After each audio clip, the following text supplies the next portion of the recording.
इंसान और जिन की मोहब्बत की एक लाजवाल दास्तान। किस्त नंबर 6। पहाड़ों पर शाम उतर रही थी जब जमील और कहूत अपनी वादी में उतरे थे। जमील जल्दी से अपने बाबा के पास गया। बाबा खैरियत, अपने हमें बुलाया। अपने बाबा के पास आकर बोला जो नदी के किनारे खड़े थे। खैरियत नहीं है। जमील वही हुआ जिसका डर था। इन खबीस शयातीन ने काले पहाड़ों वाले इलाके पर कब्जा कर लिया है।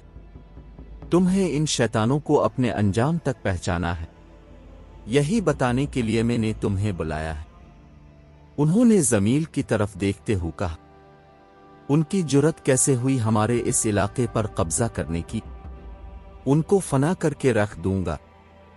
जमील गुस्से से बोला, बिल्कुल मुझे यकीन है उनका अंजाम बुरा है। वो तादाद में बहुत ज्यादा नहीं है। तुम और कहूत मिलकर उनका खात्मा कर दोगे, बल्कि कुछ और साथियों को भी साथ ले जाओ। उन्होंने कहा, नहीं बाबा, उनके लिए जमील ही काफी है जो कहर बनकर उन पर टूटेगा। ये कहते हुए इसके जिस्म से आग की चिंगारियां निकल रही थीं। जानता हूं बेटा, तुम सो पर अकेले ही भारी हो, मगर कहूत का साथ जाना जरूरी है। उन्होंने समझाते हुए कहा, ठीक है बाबा, जैसा आपका हुक्म। वक्त कम है, इससे पहले वो मजीद कोई कार्रवाई करे, हमें उनको जहन्नम रसीद करना है। चिल्लू कहूत, उन पर कहर बनकर टूटने का वक्त आ गया है। ठीक है, चली मैं तैयार हूं। कहूत, जो खामोशी इन दिनों की बातें सुन रहा था, बोला, अल्लाह तुम दिनों को तुम्हारे मकसद में कामयाब करे। उन्होंने दुआ देते हुए कहा, जल्दी ही हम आपको खुशखबरी सुनाएंगे। ये कहते हुए जमील और कहूत अपने मिशन पर रवाना हो गए। हाइफा कब से अपने बिस्तर पर करवटें बदल रही थी, मगर इसको नींद नहीं आ रही थी। न जाने कैसी बेचैनी थी जो सुकून लेने नहीं दे रही थी। आखिर तंग आकर वो अपने बेड से नीचे उतरी। उठकर उसने घड़ी में वक्त देखा, रात का 1 बज रहा था। जब वो कमरे का दरोजे खोलकर बाहर आ गई, गहरी सिया रात ने झिलमिलाते हुए सितारों की चादर अलिफाड़े रखी थी। वो धीरे धीरे चलते हुए फवारे के किनारे बैठ गई और सिया आसमान को देखने लगी। उसने अपने चारों अतराफ का जायजा लिया, मगर आज उसे कहीं भी वो सिया परिंदा नजर नहीं आया था। शायद वो लाशऊरी तौर पर इस सिया परिंदे की मुंतजिर थी। तभी इसने अपनी मुट्ठी में बंद सुनहरी पर को फवारे के पानी में डाला। सुनहरी पर को पानी में डालते ही बहुत से छोटे छोटे से जुगनू पानी में चमकने लगे। हाइफा खुश होकर ये मंजर देखने लगी। तभी इसको अपने पीछे किसी के कदमों की आवाज आई। उसने जल्दी से वो पर पानी से निकाल लिया और पीछे मुड़कर देखा। हाइफा बेटा, इतनी रात को यहाँ क्या कर रही हो?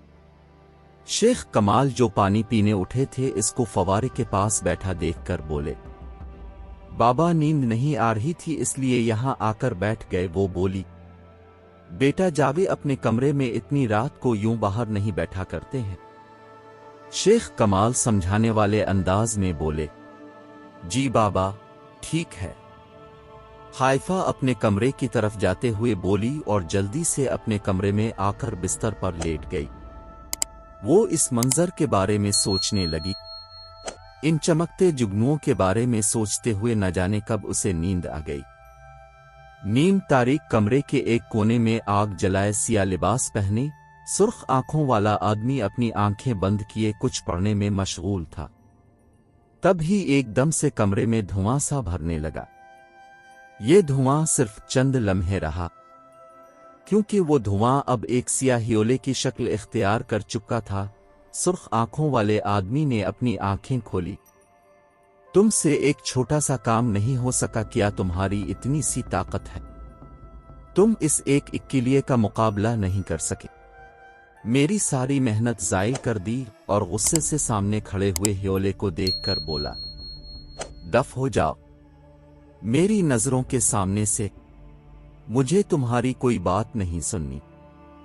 इससे पहले कि मेरी तुम्हें जलाकर भस्म कर दूं, दूर हो जाओ मेरी नजरों से, और जब तक काम ना हो जाए मुझे अपनी शक्ल मत दिखाना। सुर्ख आंखों वाले ने पास रखे हुए पानी को सियाहियोले पर फूंकते हुए कहा। सियाह हियोले पर पानी पड़ते ही वो वहां से गायब हो गया। कैसे? ऐसा कैसे हो सकता है? ये बिल्कुल ठीक नहीं हुआ है, सुर्ख आंखों वाला गुस्से से कमरे में इधर अलिफादेर चक्कर लगाते हुए बोला। मैं अपनी मेहनत को इतनी आसानी से जाया नहीं होने दूंगा। तभी वो पिंजरे में कैद अलिफालू की तरफ आया और उसे पिंजरे से बाहर निकाला। सुर्ख आंखों वाले ने छुरी के एक ही वार से अलिफालू की गर्दन काट दी और उसका खून एक प्याले में जमा करने लगा। जब सारा खून प्याले में निकाल लिया तो उसने अलिफालू की गर्दन और बाकी जिस्म को जलती हुई आग में डाल दिया और फिर खुद दोबा आग के सामने बैठकर कोई मंत्र पढ़ने लगा।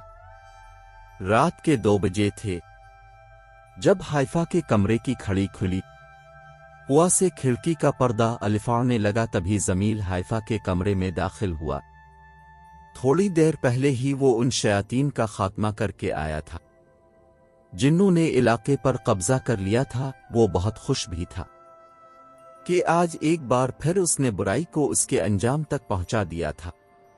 वो धीरे धीरे चलता हुआ हाइफा के बिस्तर के पास आया जहां अब वो गहरी नींद सो रही थी। जमील ने इसके बिस्तर कर गिर्द 7 चक्कर काटे और दोबारा इसके सरहाने आकर खड़ा हो गया। न जाने कितनी ही देर वो ऐसे ही खड़ा हाइफा को देखता रहा। फजर की अजान उसके कानों में पड़ी तभी बाहर उसने कहूत को देखा, जबकि वो इसको मना भी करके आया था कि वो यहां इसके पीछे नहीं आएगा। जमील जल्दी से कमरे से बाहर आए। तुम किसी दिन मेरे हाथों जाए हो जाओगे। जब मैंने मना किया था कि मेरे पीछे नहीं आना तो क्यों ये हो? सुकून नहीं है कहीं तुमको? इस जमील ने कहूत को घूरते हुए कहा। नहीं और ना ही मना होगा। तुम्हें किसी भी गलत रास्ते पर जाने नहीं दूंगा, उसने कहा। कौन सा गलत रास्ता? कैसा गलत रास्ता? तुम्हारा दिमाग खराब है, जमील ने कहूत की तरफ बढ़ते हुए कहा। यह वक्त आने पर बताऊंगा, अभी चलो यहां से। फजर की आजान हो गई है, हमें वादी पहुंचना है और सबको अपनी जीत की खबर सुनानी है। कहूत खुश होते हुए बोला, ठीक है चलो, वैसे तुमसे तो मैं बाद में इस बारे में बात करूंगा, जमील ने कहा। और दिनों मशरिक की समत अलिफाड़ दी। हर तरफ पहाड़ ही पहाड़ थे। पैरों के नीचे सफेद चांदनी जैसी बर्फ दूर तक फैली हुई थी। नीले साफ शफाफ आसमान पर सुनहरी सूरज चमक रहा था। कहीं कहीं सफेद बादलों के टुकड़े एक दूसरे के पीछे भाग रहे थे। वो नंगे पांव इस बर्फ पर चलती जा रही है। इसके पैरों को बर्फ की ठंडक जरा भी महसूस नहीं हो रही थी। वो पुरसुकून से अंदाज में ऐसे बर्फ पर चल रही थी जैसे ये बर्फ नहीं सरसब्ज घास है। उसने सर उठाकर आसमान पर चमकते सूरज को देखा जिसकी किरणें बर्फ पर पड़ रही थीं। वो होले से मुस्करा दी। यूं लग रहा था जैसे ये मंजर उसको खुशी दे रहा है। तभी इसने दूर पत्थर पर बैठे हुए किसी को देखा। अब इसका रुख इस तरफ था जहां कोई बैठा था। वो जैसे जैसे इस पत्थर की तरफ बढ़ रही थी, इसके पैरों के नीचे बर्फ की ठंडक की जगह आग की तपश ने ले ली थी। इस पत्थर के करीब पहुंचे तक इस आग की तपश इसके लिए नाकाबिल बर्दाश्त हो रही थी। उसने आग की तपश को बर्दाश्त करते हुए पत्थर की तरफ देखा जहां वो सियाह परिंदा बैठा था। उसने सियाह परिंदे के नजदीक जाने के लिए जैसे ही एक कदम और बढ़ाया तो एक आग का गोला इसके और सियाह परिंदे के दरमियान हाइल हो गया। वो मजीद आग की तपश बर्दाश्त न कर सकी और बेहोश हो गई। हाइफा ने आंखें खोलते ही सबसे पहले अपने पैरों की तरफ देखा। इसे अभी भी अपने पैरों के नीचे आग की तपश महसूस हो रही थी। उसने जल्दी से वॉशरूम में जाकर अपने पैरों पर पानी डाला। इसे यूं लगा जैसे जलती हुई आग पर किसी ने पानी डाल दिया हो। हाइफा जो फजर की नमाज के बाद सो गई थी, इस ख्वाब ने इसको जगा दिया था। हाइफा दोबारा अपने बिस्तर पर आकर बैठ गई। वो अब ख्वाबों से परेशान होने लगी थी। आखिर उन ख्वाबों की क्या हकीकत थी, वो खुद से उलझने लगी थी। अरे आप ही उठ गए, चली नाश्ता करते हैं, बहुत से काम करने हैं, शाम की तकरीब में जाने की तैयारी भी करनी है। आशू इसका हाथ पकड़कर उसे उठाते हुए बोली, क्या आशू तंग नहीं करो, मेरे सर में दर्द है और वैसे भी अभी शाम में बहुत वक्त है। हाइफा ने कहा, जी नहीं, मुझे कोई बात नहीं सुननी। उठी, अभी कपड़े सिलेक्ट करने हैं, मैंने फेशियल करना है, बाल सेट करने हैं। और आशू, निकाह तुम्हारा नहीं है। इससे पहले आशू मजीद कुछ बोलती, हाइफा ने बिस्तर से उठते हुए बोली, इसमें निकाह वाली क्या बात है, मैं सबसे अच्छी लगूं, ये मेरा हक है। अब हर कोई अब जैसा दिलकश थोड़ी है। वैसे आप ही हो सकता कोई हैंडसम सा लड़का आपको पसंद कर ले, आपकी शादी हो, कितना मजा आएगा। आशू ने हंसते हुए बोली, तौबा है आशू, तुम्हारे दिमाग में भी क्या क्या ख्यालात आते रहते हैं। चलो, मम्मा पुकार रही हैं। हाइफा ने कहा। शाम ढलते ही शेख कमाल की फैमिली निकाह पर जाने की तैयारी करने में मसरूफ होगी। हाइफा ने ऑरेंज और मैरून कलर के कॉम्बिनेशन वाला खूबसूरत जोड़ा पहन रखा था। हल्का सा मेकअप का शहद रंग, आंखों में लगा काजल जिसने उन्हें और भी हुसैन बना दिया था। कानों में सुनहरी रंग के झुमके, दाएं हाथ में लिबास से हम आहंग कांच की चूड़ियां और बाएं हाथ में सोने का ब्रेसलेट पहन रखा था। हाइफा कम कम ही ऐसे तैयार हुआ करती थी। वो अपने लंबे बालों में बुर्श कर रही थी। जब आशू कमरे में आई, माशा अल्लाह, आप ही कितनी प्यारी लग रही हैं, आशू ने बहन को देखकर कहा।